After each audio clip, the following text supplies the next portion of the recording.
Sziasztok! Ez itt a Digitál Pro videócsatornája, és ismételten itt vagyunk a Digitál Pro stúdióban, ami az ország első Dolby Atmos stúdiója is egyben. Már ha láttátok, akkor az elmúlt időszakban, vagy az elmúlt adásokban, epizódokban a Warm Audio gitárpedáljával foglalkoztunk, és ezért most itt a következő pedál, amihez elérkeztünk a sorban.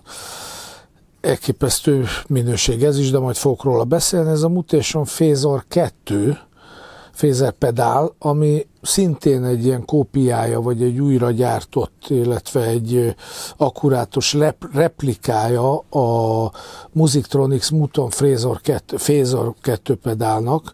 Nem elszólás, Phasor, nem Phaser, ez a neve, hogy Mutation Phasor 2, ezen a néven fut. Szintén már minden egyes Warm Audio pedálnál elmondtam, hogy elképesztő build quality, tehát szemmel láthatóan, kézzel tapinthatóan egy nagyon-nagyon komoly high-end minőségű pedálról van szó, nagyon komoly szerelvényekkel. Itt is látjuk, hogy egy alumínium ház, nagyon komoly csavarokkal, nagyon komoly potméterekkel, tehát minden felső kategóriás, amit maga a pedál mutat. Most a pedálról annyit kell tudni, hogy ez ugye abban az időszakban született ez a Musictronics pedál, amikor ilyen nagyon-nagyon kísérletező volt az egész világ, a zenei világ, az 1976-tól a 80-as évek legelejéig, 80-81-ig. Úgyhogy nagyon kíváncsi vagyok, hogy mit sikerült ebből átmenteni az eredeti Musictronics pedálból. Én nagyon ilyen old school gitáros vagyok. Tehát cső, gitár, erősítő, egy-két pedál, és jó szandok. És most, hogy ezekkel a pedálokkal elkezdtem kísérletezni, egészen új perspektíva nyílt meg, hogy miket lehet csinálni. Nagy érdeklődéssel várom, hogy szól. Tehát, mint eddig már megszokhattuk, itt is egy abszolút felső kategóriás darabbal van dolgunk, nagyon-nagyon komoly, szolid minőség az egész, a doboz, a ház, a festés, cakli-pakli, úgy, ahogy van. Itt is egy lábkapcsoló, 3 pótméter, egy in, egy out és egy 9 voltos betáp. Maga pótméterek is megint szintén ugyanaz, tehát nem akarom magam állandóan ismételni, de egy nagyon-nagyon finom minőség, stabilan állítható, nem lötyög, tehát kimondottan egy magas minőségű pedálhoz van szerencsénk. 3 pótméter van rajta, a ki- és a bekapcsolón kívül, egy feedback, egy depth és egy rate. Értelemszerűen a feedback az effekt hangzásának az erősségét jelenti, majdnem, hogy egy ilyen dry wet pótméter. A depth az szerintem azt jelenti, hogy mekkora legyen a hullámgörbe, de ezt majd mindjárt kiderítjük, erre kíváncsi vagyok. A rate pedig a frekvenciát, hogy mennyire legyen gyors vagy lassú, ezt is mindjárt kiderítjük. Amit egyből észrevettem, miközben itt az előbb nyomkodtam, hogy minden nullára van tekerve, tehát gyakorlatilag alapállásban, ami nem azt jelenti, hogy nem történik semmi, mert ezt mindjárt meg is halljátok, de hogy elvéletileg minden egyes paraméter a minimumra van véve, és abban a pillanatban, hogy bekapcsolom, gyönyörű 3-dimenziós tere lett a gitárnak.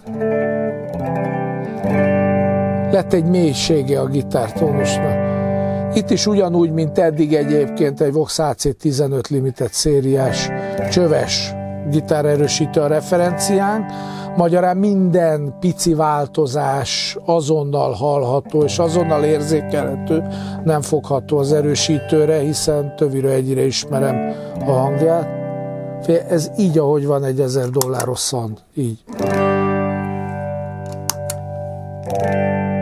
Gyönyörű, szép. Jó, nézzük, hogy a feedback mit csinál. Aha, kell hozzá egy kis rate és depth. Aha, meg is jött. Mondjuk mindent egy 4 óra, vagy 4-es állásba tekem, nem 4 óra, hanem 4-es állás, 0-tól 10-ig van skálázva a poti. Aha. És a feedbackkel magát a féznek a hangerejét tudom változtatni. Igen, ezt visszavesszük, ezt is 4-re. A depth, aha, itt, hogy mennyire rángassa meg a hangot. Igen, és a rate, ahogy beszéltük, a sebesség.